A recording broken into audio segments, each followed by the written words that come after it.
Welcome to Compliance Testing. I'm Michael Schaefer, the CEO of Compliance Testing, and glad to have you with us today. We will be answering questions, and the first question, or the question we get quite regularly, is what does FCC compliance and FCC compliant mean? So an FCC compliant device follows the rules and regulations that the FCC has put down. In the old days, they were in books. And we would have a stack of books about that tall in our office that we would reference. And inside those books are all the many different types of wireless and electronic devices that may emit electronic waves. And those are required, they're mandatory to be tested to the FCC guidelines. That's fcc.gov is the location of the FCC.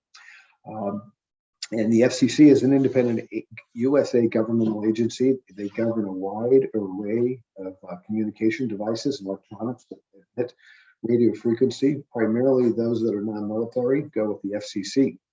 And per the FCC standards, FCC compliant, meaning you meet the standards, should not radiate at frequencies that would harm anyone or interfere with other devices in the surrounding environment. So shouldn't affect people, shouldn't affect other equipment.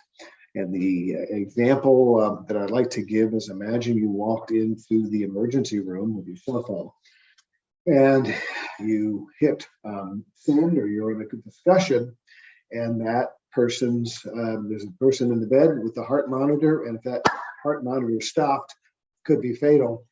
This is an extreme example. And an everyday example might be, in the old days, I had a little wireless radio before cell phones.